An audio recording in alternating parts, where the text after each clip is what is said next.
Bueno, agradecer desde luego al área de Identidad, Cultura y Fomento de las Tradiciones del Ayuntamiento de Candelaria por haber confiado en nosotros para llevar este proyecto, que ya desde las primeras conversaciones con María José, allá por el mes de abril, mayo, ya nos aventuraba del interés que tenían por crear un centro expositivo con el discurso central de la ceremonia guanche, pero que fuese también un centro de dinamización comunitaria, ¿no?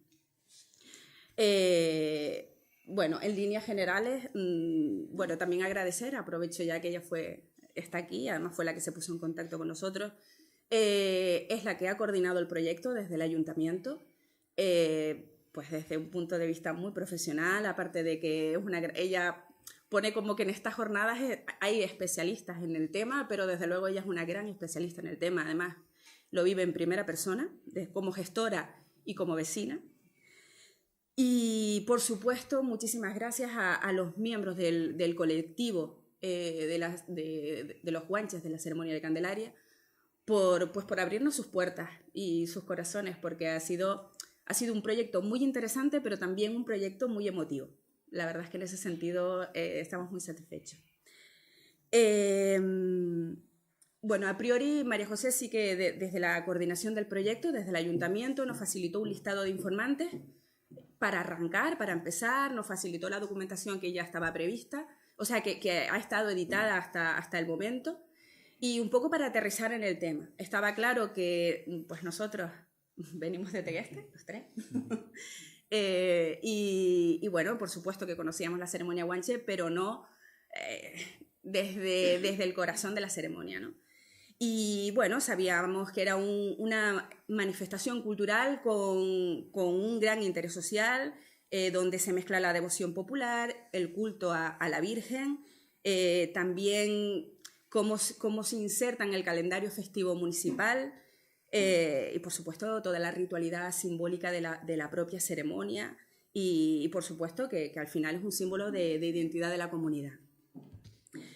Y nada, arrancamos, llegamos aquí los tres de Tegueste, Joaquín y yo más para la parte de elaboración de la entrevista y que nosotros llamamos conversaciones, y la parte técnica y recordar que hay que encender para grabar y todo ese tipo de cosas, y controlar luces, ruidos y todo ese tipo de cosas. Está Airán Hernández desde su empresa, que es Audiotech Canarias, y bueno, pues en un tiempo que ha ido desde julio, sí, más o menos empezamos, de julio a diciembre del 2018, pues hemos entrevistado a unas 30 y pico personas.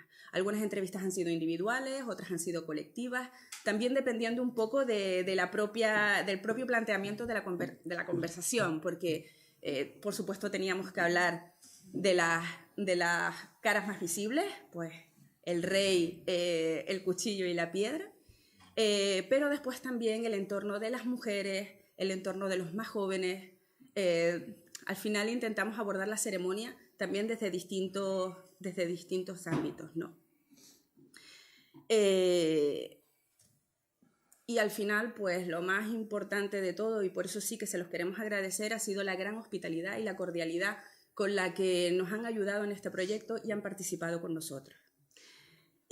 Bueno, y al final porque nos han abierto sus casas, sus salones, algunos de ellos, aquí estamos en el Salón de Aníbal, algunos de ellos son casi pequeños museos con una importante cultura material llena de simbología vinculada a esa ceremonia guanche, cómo afloran las emociones, cómo afloran las relaciones afectivas que tienen entre los distintos miembros del colectivo, pero más allá de que solo pueda parecer algo que simplemente al final nos hemos caído bien y nos llevamos bien, también han aflorado muchos aspectos que desde un punto de vista etnográfico tienen un gran valor y que desde luego merecen ser investigados, analizados, estudiados y al final pues difundidos, ¿no? Bueno, pues estos son distintos momentos, ya veremos un poco en el vídeo, pero aunque puedan parecer objetos, a veces ayer salía algún comentario del tipo ¿cómo se puede permitir salir de esta manera o de la otra, o con este complemento o con el otro? Pues son sus complementos y son los que han elegido y son los que les identifican y son los que muestran ya más allá del público, como ellos dicen, al final el público ya es lo de menos el que los va a ver a la ceremonia, es el rito que ellos están celebrando en ese momento, ¿no? Y ellos deciden cómo quieren celebrar ese rito. Además, ese legado lo tienen transmitido desde hace más de 200 años. Creo que están perfectamente legitimados para decidir cómo quieren desarrollar esa ceremonia. Bueno, gracias por invitarnos además a participar en los momentos más divertidos, porque ese es otro de las grandes aventuras, bajar, como después desarrollará Joaquín, bajar de las medianías a la costa para hacer esa ceremonia. Es un momento importante en el año, esa bajada de las medianías a la costa es algo mucho más que simplemente montarse a la guagua, y tuvimos la oportunidad de vivir con ellos. Pues momentos de gestión y de coordinación, porque al final María José, los que la conocen, y aquí todos la conocen, es una todoterreno. La reciprocidad entre ellos, porque se ayudan a vestirse, a colocarse los complementos, a sentirse a gusto con lo que están a punto de celebrar, ¿no? Que es el ritual. Pues eso, distintos momentos. Por supuesto, como todo buen ritual desde un punto de vista antropológico... ¡Ay, este se me saltó! Menos mal que tengo a Irán, la parte técnica al lado. Sí. Como todo gran ritual, acaba con la comensalidad, con el momento de compartir, con el momento de revivir los mejores momentos de la ceremonia, y ha sido muy importante para nosotros que nos invitasen a participar de ese momento que forma parte al fin y al cabo del ritual.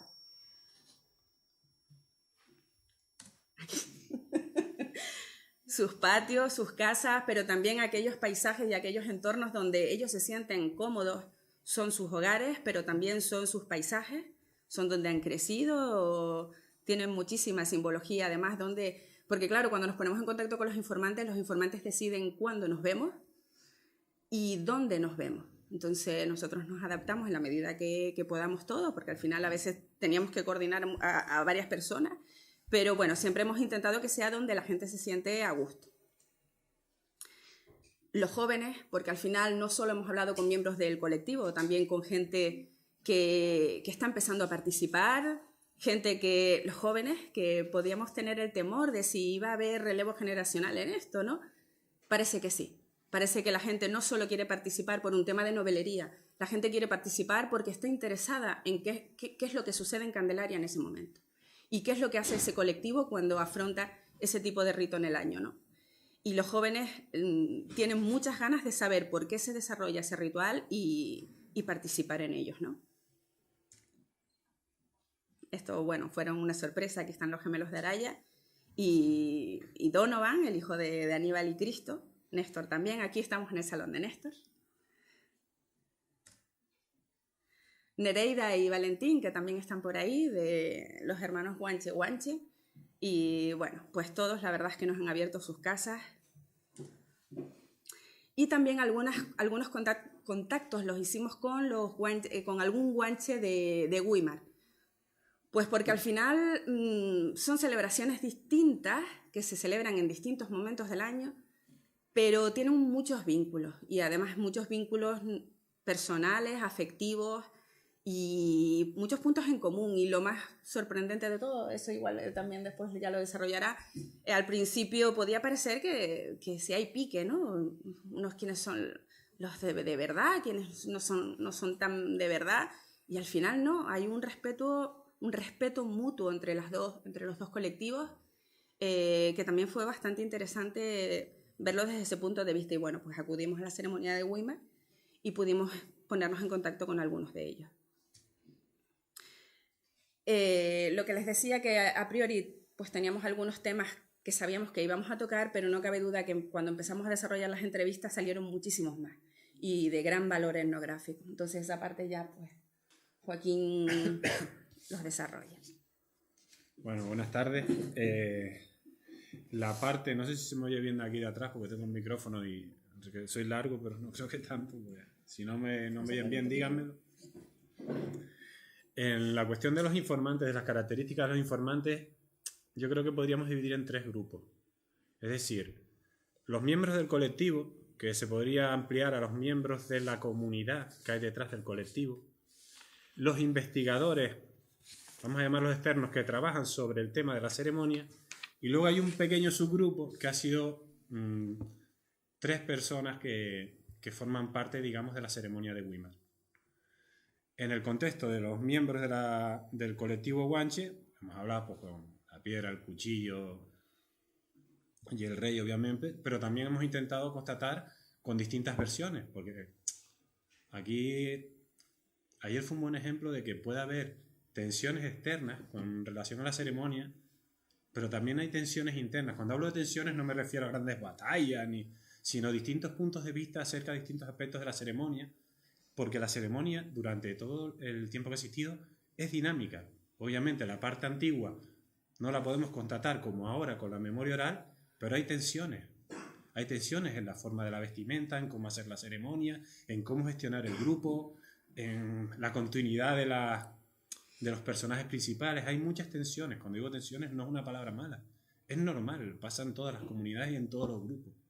Y eso lo hemos intentado constatar a través de las distintas versiones. También hemos querido hacer especial énfasis no solo en lo que nosotros llamamos, en palabra técnica, los guardianes de la memoria, la gente mayor que recuerda toda la ceremonia, sino también a la gente joven. Y ha sido una sorpresa. La gente joven nos ha sorprendido incluso más que la gente mayor, no me entiendan mal. Tal vez porque esperábamos menos. Pero ha sido una cosa, un conocimiento y una implicación que denota que también hay futuro. Que eso es otra parte importante de la ceremonia. Los investigadores, bueno, hemos ido cada uno en el campo que le toca. Y el tema de Weimar, que eso lo podría hablar más adelante, también ha sido una sorpresa. ¿Por qué? Porque cuando empezamos el trabajo, nosotros que venimos al otro lado de la montaña de Tegueste y no conocemos tanto el contexto, nos hablaban mucho del tema de que hay que tener cuidado con Weimar. Weimar es una ceremonia muy parecida, hay que andar con pies de plomo, hay que tener cuidado. Siempre ha habido históricamente, puede que haya un cierto pique por el tema de la legitimidad de la ceremonia. Y nos ha sorprendido primero que la gente mayor de Candelaria no tenía ningún problema en si no podía ir a la de Candelaria, ir a la de Weimar, ir a viceversa. Las relaciones eran mutuas, hombre, siempre tirando para Candelaria, obviamente, como los de Weimar tirarán para los de Weimar, porque son 2 fiestas diferentes, parecidas pero diferentes. Y entonces nos ha llamado mucho la atención de un tema que parecía un posible tema de fricción, fricción, no quiero decir que no hay ninguna, pero por lo menos a nosotros no nos las han demostrado, no solo cuando hemos hablado directamente con ellos, sino cuando estuvimos en la ceremonia de Weimar. Y eso ha sido un cambio, porque cuando digamos que nos enfocan una temática para los temas que tenemos que abordar, es ser un tema priorístico. Pero lo bueno que tiene, en vez de hacer una entrevista fija o conversar, bueno, lo bueno y lo malo, nunca se sabe de estas cosas, es que te van ampliando abanicos de temas que al final ya no sabes muy bien por dónde salir de todos los temas que salen. Porque la ceremonia, una de las características que tiene, es que es muy rica en cuanto a contenido. Tiene mucho más trasfondo del que parece. Voy a darle aquí. En ese sentido, los hitos o los elementos que hemos querido trabajar relacionados con la ceremonia, los hemos dividido en una serie de apartados, porque es que son tantos que no sabemos muy bien cómo organizarlo. De hecho, aunque esto no es excusa, la última conversación la hicimos creo que el día 15 o el día 20 de enero. Hemos tenido 2 semanas para preparar esto. No es mucho tiempo. Se puede hacer mucho mejor. No es que esté mal, pero que se puede hacer mejor en relación al tiempo que tenemos. Por ejemplo, nosotros nos interesan mucho los lugares simbólicos relacionados con la ceremonia. Obviamente el campo ceremonial, la basílica, la cueva de San Blas. Un tema que nos llama especialmente la atención y que me parece que está bastante olvidado es el tema de la identidad de las medianías como un espacio simbólico relacionado con la ceremonia. Esto es otro tema muy interesante porque probablemente no haya sido así desde el origen. Cuando empieza la ceremonia hay un trasfondo, que eso ya lo veremos más adelante, que tiene que ver con la legitimidad de Candelaria, sobre todo del clero candelariero, con los guanches de la ceremonia para legitimar la propiedad de la Virgen. Es un tema más general, pero probablemente con el tiempo irá derivando en que las medianías son el eje central de los guanches de la ceremonia. Este tema es precioso. porque hay una distinción, como ya veremos, clara entre la medianía y la costa en Candelaria. Probablemente se dé en otros lugares de la isla, pero las ceremonias lo reflejan. Y hay una diversidad cultural, o la hubo, y puede que ahora se mantenga con este tema. Y en el trasfondo de la ceremonia se da ese tema. Son la gente de la medianía las que baja a la costa ese día para hacer la ceremonia. Hay un trasfondo de identidad comunitaria muy fuerte, o por lo menos lo hubo, y creo que se mantiene en el acto de la ceremonia y en todo lo que supone. Estamos hablando de uno de los elementos clave, yo creo, de la identidad de toda una comunidad, de la comunidad de las medianías de Candelaria. Son palabras mayores, no es cualquier cosa. No. Luego tenemos el tema de los objetos. Los objetos tienen su historia. Es verdad que el tema de la vestimenta es un tema controvertido. Creo que es necesario también. El tema de la vestimenta, si no se conoce, puede dar pie a interpretaciones diversas, vamos a decir así. Pero es interesante saber que cuando surge la ceremonia se decide, porque es la manera que ellos consideran de representar el guanche de la manera en que ellos lo hacen, es decir, con la salea, con la piel de oveja. Claro, en ese contexto, en el siglo XVIII no había mucha información del mundo aborigen. Ahora, en pleno siglo XXI, la información es mucho mayor, el contenido es más enriquecedor y eso crea tensiones.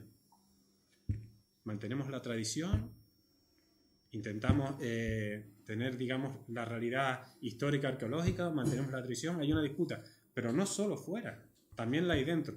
A mí me parece un tema precioso, porque dentro del propio colectivo aceptan los diversos puntos de vista, no los niegan, simplemente cada uno toma su postura y todo el mundo es receptivo. A mí otro tema que me gusta mucho es que incluso en Weimar tienen un tipo de vestimenta, vamos a llamarlo indumentaria ritual diferente ya. Ya han llegado a esa categoría, que es diferente a la de Candelaria, en cierta forma, aunque se mantengan en el fondo unas pautas generales. Luego está el tema de los otros objetos, los objetos olvidados, la lanza, la simbología de la lanza, los adornos que ahora últimamente se colocan, la nomenclatura, los conceptos, el rey guanche, no es el mensei. Tiene esa serie de ambigüedad. Y ese juego con el lenguaje que es precioso. En el documental de Raíces, que yo creo que muchos de ustedes vieron sobre la ceremonia, creo que era Joseito, salía hablando, no hablaba del cuchillo, hablaba de la faca. Hay diferencia.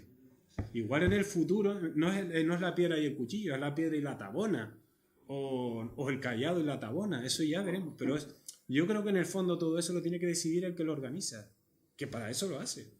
Y no nos olvidemos que es una representación teatral, que es lo más importante. Perdón. También está el tema de las candelas, un tema olvidado, el tema de la luz. Si se han leído la obra de Spinoza, recordarán que dedico un capítulo entero a la importancia de este tema, por el tema de las luces de cuando se establece la Virgen en Candelaria. Es un tema que ahora, porque también los temas que aparecen a través de la ceremonia, como es tan larga en el tiempo y es tan rica, cobran importancia, tienen moda, luego la pierden, se desarrollan, pierden interés, hasta los propios guanches, como contaba ayer Octavio, ¿no?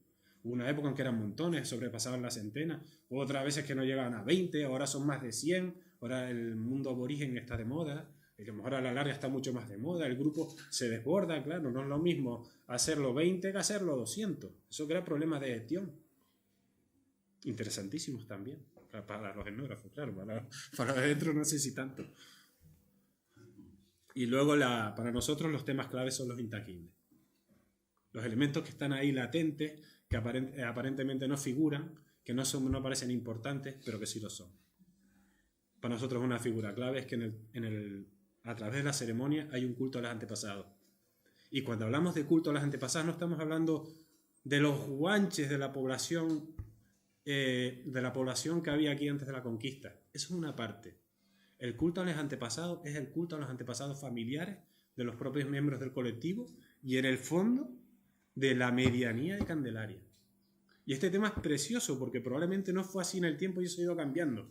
Cuando en el 17 con el pleito de los naturales Juan Marrero trata de legitimarse entre la audiencia de Canarias en defensa del derecho de los guanches de cargar la anda a la Virgen, no se adentra solo en y que es tema al país, Araya, Cuevecitas y Barranco Hondo. No. Se va a Lorotava, se va a Icó, se va a Daute para buscar a los testigos que la valen. Es decir, no siempre fue las medianías de Candelaria. Pero claro, hemos tenido 6 meses para hacer todo este trabajo. Y la fuente oral todavía se mantiene que el que quiera pueda participar, pero es que hay un trasfondo muy grande aquí. Y el actual, y el que se ha tenido yo creo que durante bastantes décadas, es que realmente en el fondo es cierto que van por el tema de la Virgen, el tema de la devoción popular, pero hay un culto a los antepasados clarísimo. Pero no a los antepasados, es que esto es importante, no a los guanches, vamos a llamarlo, sino a su familia, a su comunidad. Ese es el fondo, esa es la raíz de todo. Luego está la Virgen, obviamente, no me voy a extender porque si no, no vamos a poder ver el vídeo. Está el tema del teatro popular, otro tema ignorado. Probablemente la ceremonia, si no la primera, es de las primeras representaciones de teatro popular en Canarias. No sé si hay alguna en La Palma asociada al tema de la bajada de la Virgen, que también es del siglo XVIII y que se ha mantenido hasta el presente. Y estamos hablando de teatro popular. Esto no es una recreación histórica, nada, es teatro popular. Es una forma que ellos han elegido de hacer un relato sobre que comenta Fray Alonso de Espinosa, que bueno, otro tema es la veracidad del relato de Espinosa, pero bueno, tampoco me quiero extender aquí porque no. Luego está la devoción popular. Otro tema precioso que nunca se nombra es el silencio de la ceremonia, que es una pantomima en el sentido de que no se habla. Y esa mudez, como bien explicará Pepe en el vídeo, es una mudez muy simbólica, denota una tragedia, que es la pérdida de una lengua y probablemente de una cultura. Nada más y nada menos. Eso hay en el trasfondo de la ceremonia. Aparentemente un motivo festivo, pero esconde una tragedia. Obviamente está el tema de la comensalidad, todos los procesos de elaboración de indumentaria y diversos objetos. Es una joya, por ejemplo, Jorge no está aquí, Jorge Bello. Escuchar a Jorge Bello cómo se prepara una lanza, cómo usa la luna, los minguantes y toda una serie de elementos para conseguir la mejor lanza posible. Cómo tiene totalmente controlado el territorio para ver la mejor vara posible que a él le interesa. Y las disputas que tiene con los vecinos para ir a cogerla en el momento justo y que no la coja otro. Es una joya. Luego está el tema del guanche, obviamente. En mi opinión, esto es una opinión muy personal, hay un problema grave con el guanche de la ceremonia. Y es que el guanche de la ceremonia es una cosa, el guanche, el habitante que habitó esta isla antes de la conquista es otra, y el guanche de la academia es otra. Eso no lo digo yo, eso lo dice Fernando Esteves, que no es cualquier cosa. Fernando Esteves es el antropólogo, no el escultor. Entonces, hay que tener mucho cuidado con diferenciar esas 3 categorías, porque si se intentan solapar, puede haber problemas de comprensión y de interpretación de algo que es otra cosa, simple y llanamente. Eso también lo explica bien Aníbal en el vídeo. Y luego, para nosotros es fundamental el tema de la identidad de las medianías de Candelaria. Ya lo he explicado, pero es que es el factor clave, para mí es el elemento diferenciador. Y bueno, ya he hablado de lo de Weimar, así que no voy a incidir más. Y bueno, otro es la parte del sentido que tiene este proyecto, que es un tema de difusión, de divulgación de conocimiento, y creo que es importante expresarlo así en el sentido de, no se trata de convencer a nadie, se trata de darle unas herramientas de conocimiento para que luego decida si quiere participar, si le gusta o si le parece correcto o inadecuado la forma en que esta comunidad decide hacer una representación teatral con un trasfondo muy grande. Porque el trasfondo de la ceremonia llega hasta incluso antes de la conquista, si nos apuramos. La ceremonia en sí, la loa, el auto sacramental, según Pepe, es de 1750, pero como bien explicará Octavio, aquí hay un proceso anterior que llega hasta antes de la conquista. No hay muchas fiestas y no hay muchos actos que tengan esa categoría en Canarias. Bueno, no me extiendo más, perdónenme. Bueno, ya para acabar la parte nuestra de presentación, no sé si lo dije al principio, pero sí felicitar al ayuntamiento, en este caso también estoy segura que María José tuvo que ver, darle el valor a la fuente oral. La fuente oral, nosotros, claro, desde la etnografía, para nosotros es una herramienta fundamental. Y conocer de primera mano, de primera voz, la información, para nosotros es la mayor riqueza. Pero no cabe duda que ni todas las administraciones la ponen en valor, la fuente oral, el informante, la academia tampoco. Entonces, sí que felicidades porque se le está empezando a dar valor a que los informantes hablen en primera persona, ¿no? Perdón porque el vídeo tiene que tener la duración que tiene que tener, porque de hecho no sé si ya nos vamos alargando mucho. Bueno, pero hay un tiempo. Los testimonios, pues hay muchísimas horas de grabación y de edición, y a eso Airán ahí ya tendría que hablar él, aunque él dice que prefiere seguir en la parte técnica. Pero hay muchas horas de grabación, de edición, y se tiene que hacer una selección. Y no solo una selección de testimonios, sino también una selección de temas. Hay muchos más temas que los que hemos elegido para la presentación de hoy. Pero bueno, dentro de esa importancia de la memoria colectiva y de poner en valor esa memoria colectiva, pues qué mejor que darles a ustedes voz a través del vídeo que vamos a ver. Desde luego la grabación, como hemos dicho, todas las grabaciones han sido dirigidas por Airán Hernández, y la edición de este libro también, del vídeo. Nosotros, pues claro, pues trabajamos los tres en la creación del guión y del guión del argumento, pero los quebraderos de cabeza a nivel de edición se los comió Airán. Pues nada, esperamos que les guste. Tú arranca.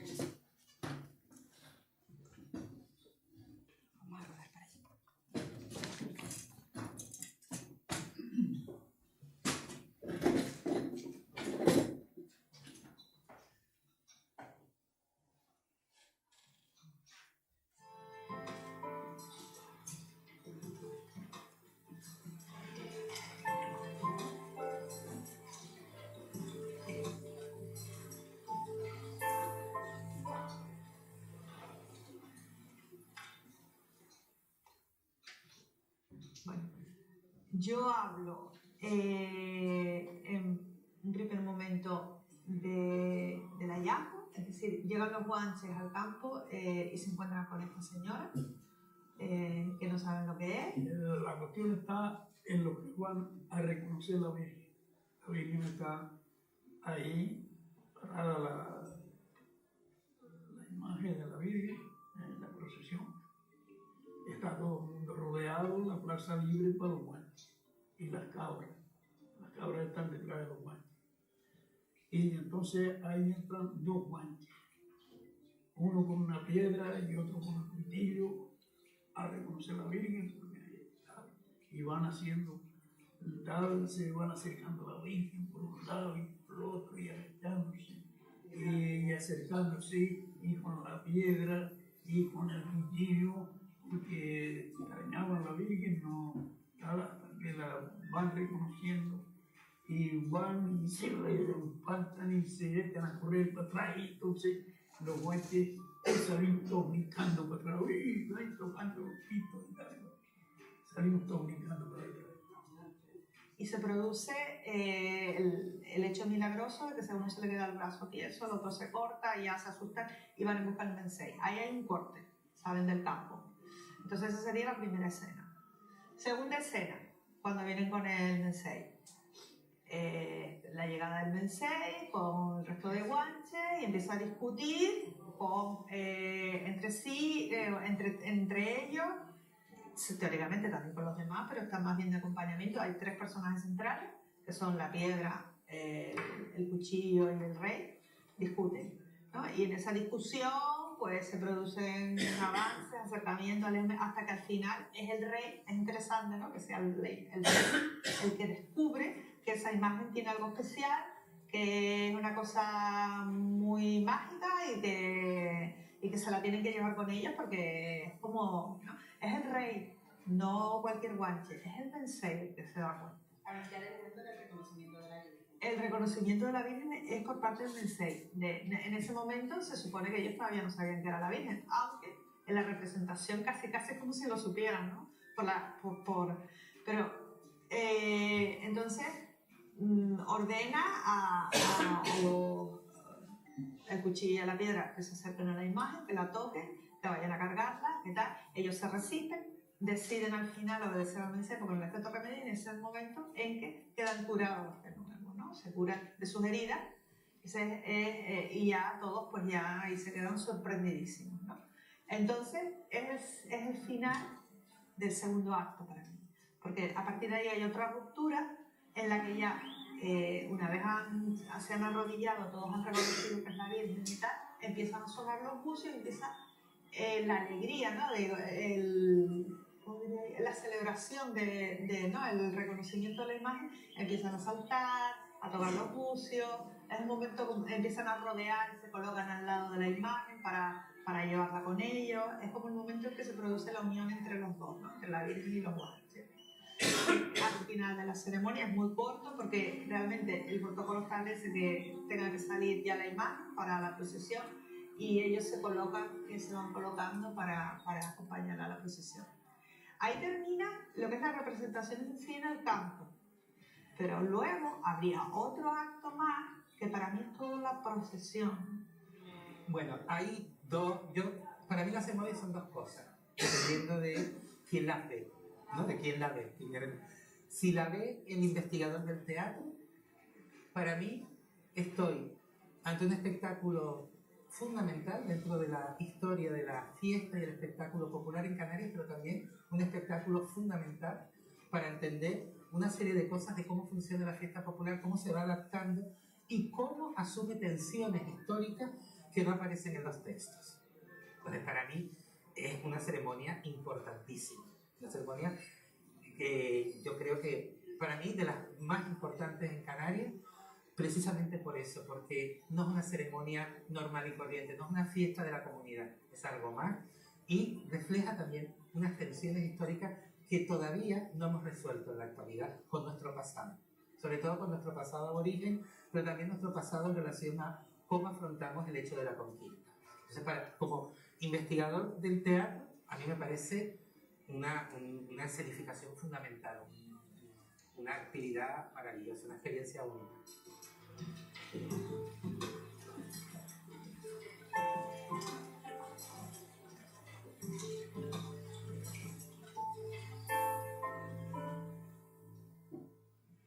Bien, pues entonces cuando llegó Alonso Fernández de Lugo aquí en 1497, hizo una primera fiesta, ya católica, la fiesta de las candelas, hizo una procesión en la que los guanches cargaron, los descendientes de reyes decían, no sabemos si los descendientes de reyes o hubo otros guanches, lo cierto es que en esa procesión fueron los guanches los que cargaron a la imagen, por la playa haciendo esa primera procesión. ¿Qué ocurrió con las prerrogativas de cargar a la imagen? Los guanches siguieron siempre unidos a la Virgen. Ellos la encontraron, ellos la trajeron a Candelaria y ellos la cargaron, después la sacaban en procesión. Bueno, la mantuvieron. Cuando llegaron aquí los sacerdotes, primero, como eran solo un sacerdote, no hubo grandes problemas. Se les concedió el santuario a los dominicos. Y hicieron su convento y pronto empezaron a intentar ellos acaparar el tema. Surge en el siglo XVIII la ceremonia.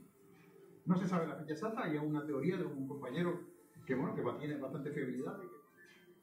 Claro, mi idea es que la comunidad de clérigos de Candelaria, enfrentada por supuesto por este tema y por otros varios, con la comunidad religiosa desde hacía bastante tiempo, con la comunidad religiosa de La Laguna, cuando representa la loa, no es solo para recibir a la Virgen, sino para reivindicar su propiedad sobre el culto a la Virgen. Y creo que esa loa a los guanches fue precisamente reproducir para esos laguneros que venían acompañando a la Virgen, que la Virgen primero se les apareció a los guanches allí, no en otro lado, y que la Virgen pertenecía a ellos. Era una forma de exaltación de la propiedad de la Virgen. Esa es mi hipótesis de trabajo.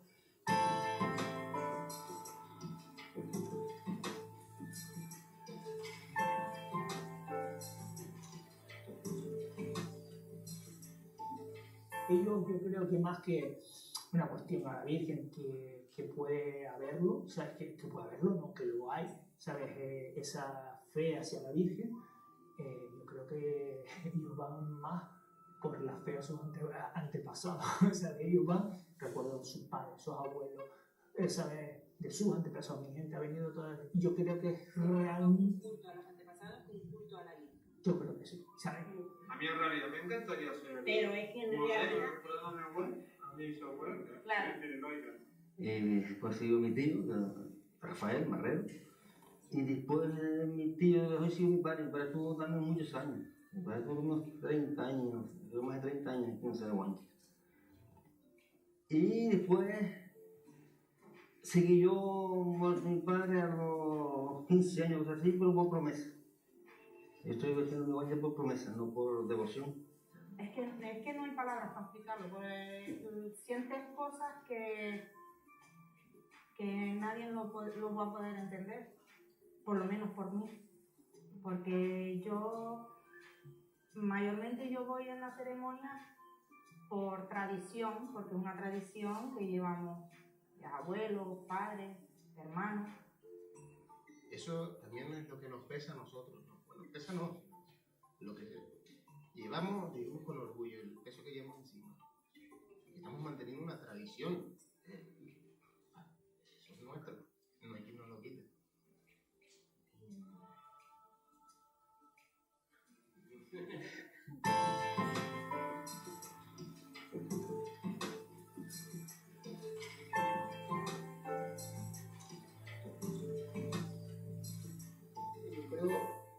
Y este es el motivo por el que escogí esto. Yo creo que todo el valle, ¿sabes? El valle fue como yo que viví, me crié con películas de indio. Esta fue la reserva indio. Esta fue un lugar donde concentraron una reserva donde concentraron a la población aborigen, ¿sabes? Para mí está claro, ¿sabes? Y además, porque no solo es de un solo lugar, ¿sabes? Porque a lo mejor hablaríamos de Guantes o de Wilma, pero no, hablamos de Guantes de toda la isla y encima que se comprueba de familias reales de diferentes partes.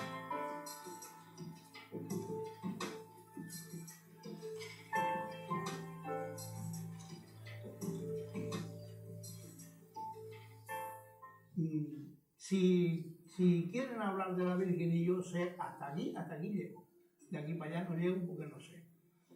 Pero recuerdo cuando era un niño, yo iba a la ceremonia de la Virgen y yo, cuando vi a la Virgen, temblaba. El cuerpo me temblaba como me está temblando ahora. O sea, también tiene que ver mucho la fe y todo. No, o sea, yo creo que la Virgen de Candelaria para los candelarieros, para los que somos de Candelaria, es como, no tienes por qué ser muy religioso ni muy practicante, sino que es una imagen que eso es venerada.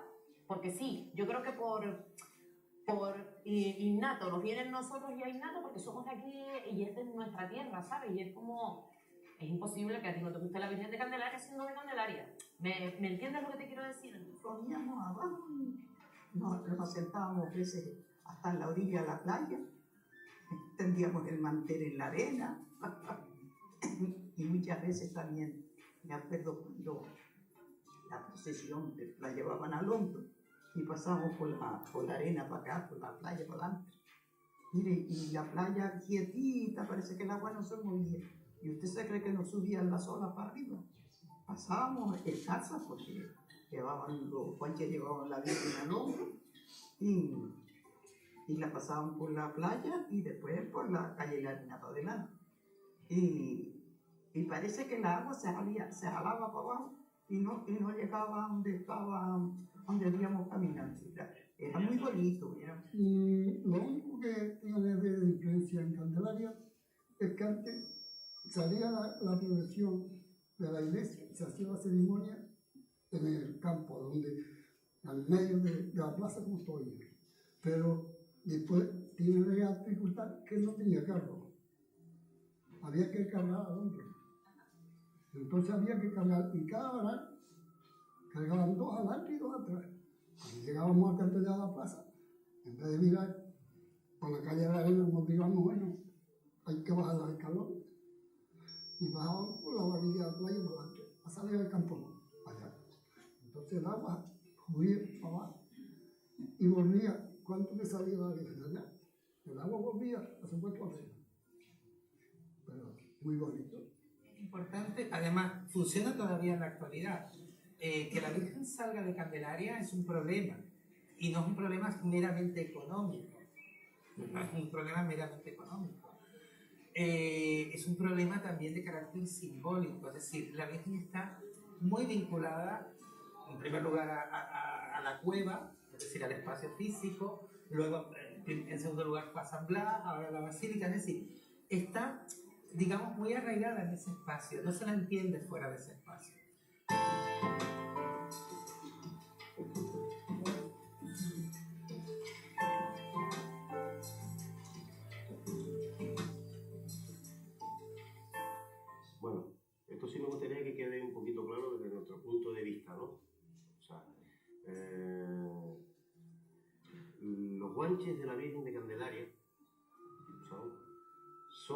hacen lo que es seguir la tradición.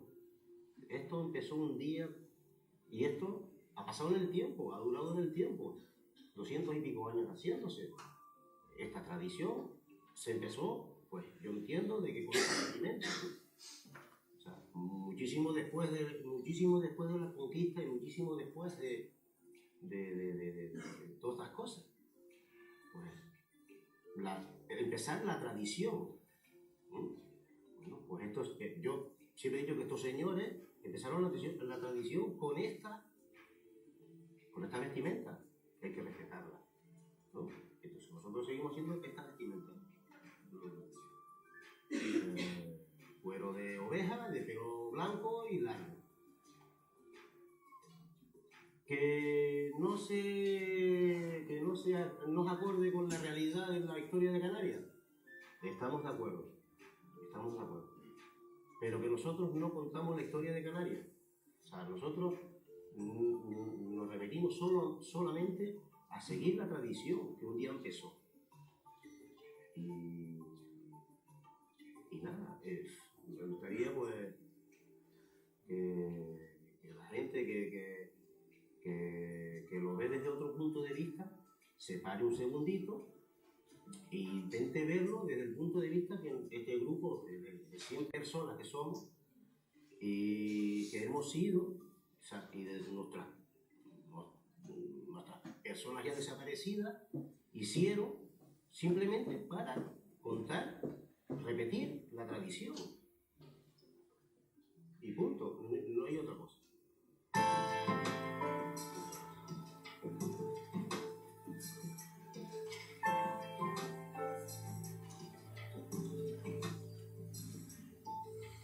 Pero yo voy más al hecho de que es una representación teatral. Es decir, si desde el siglo XIX creo que la primera referencia es de Berthelot, la primera referencia segura es de Berthelot, por ahí, en los primeros años del siglo XIX, hablan de una vestimenta de esas características, es porque la gente que ha protagonizado esta fiesta ha decidido que esa era la vestimenta. Es que no tiene nada que ver con la realidad. Y es una representación teatral. Yo la interpreto y la asumo como a mí me dé la gana. Es como si, no sé, es como si Medea haya que representarla como decía Eurípides, y no como un autor moderno o un director moderno la reinterprete y basándose en el hilo conductor de Medea le dé las vueltas que le dé la gana. Lo que representamos es la idealización de lo que la gente creía que eran los buenos. Y eso es lo importante. Por eso la vestimenta que se lleva en la ceremonia a la Virgen de Candelaria es salea. Salea es el cuero de oveja, pero nosotros lo que seguimos es la tradición de nuestros antepasados que hacían la ceremonia a la Virgen de Candelaria. Por eso nuestros antepasados llevaban saleas que eran del cuero de oveja, pero ovejas de lana blanca y larga. Y eso es lo que continuamos llevando hoy en día. Una salea es cuando tú matas a oveja y el pellejo le echas sal y ceniza. Lo dejas 2 días en el suelo para que se vuelva una sal mora. La sal esa se penetra en el cuero y al tener ceniza no se estalla. Tú la cuelgas en una pared clavada con clavos donde le dé por la mañana el sol y por la tarde no le caiga el sereno, hasta que la piel esté seca. Cuando tú veas que la piel está seca, la llevas a la mar a lavar y con un callado le vas quitando todos los restos de sebo que le quedan, todas, la dejas limpita. La traes para tu casa y te pones así, sentadito en un banco con un callado, como si fuera a sobar un zurrón. Lleva el mismo tratamiento, el mismo preparatorio que un zurrón de gofio. Tiene que quedar la pelleja suave, como si fuera un pantalón vaquero o una prenda de ropa gruesa, pero queda suave. No da olor. Si la lavas bien y la curtes bien, te puedo decir que te puede durar bastantes años la salea. Eso es una salea.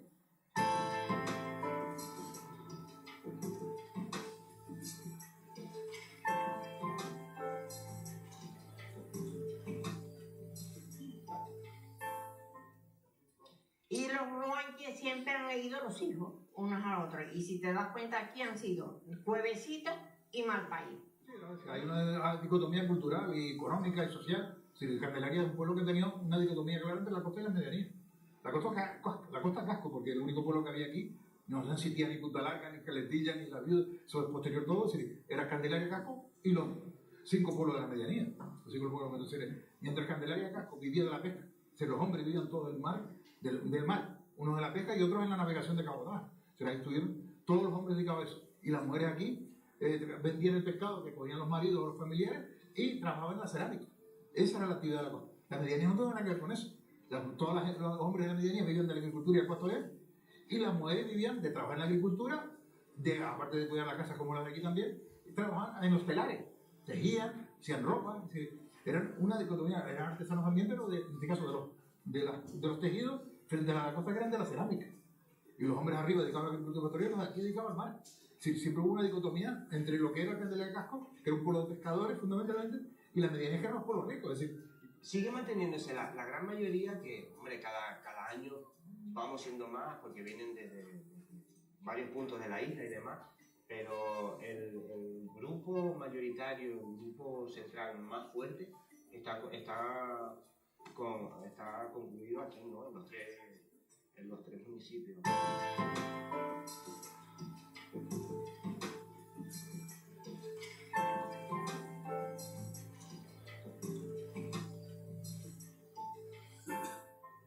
Mucha gente me pregunta, ¿por qué no hablan? ¿Por qué no hablan en Amasí, en Guanche o en lo que hablara? Claro, yo no los haría hablar, nunca. Porque para mí ese silencio que se tiene que solventar con la comunicación no verbal es parte de la tragedia que transmite esa ceremonia.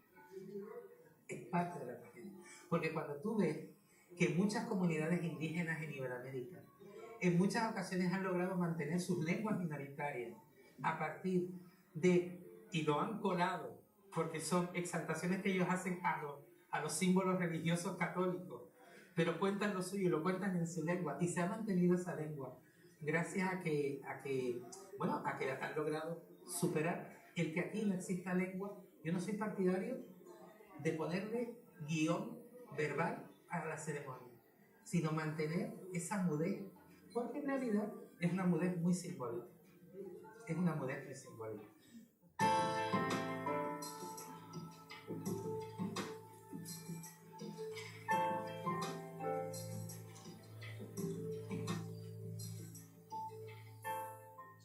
Y entonces, claro, está en la tradición popular, en el hecho vivencial, en la expresión literaria y en la expresión artística. La pregunta ya es decir, ¿hay quién de más?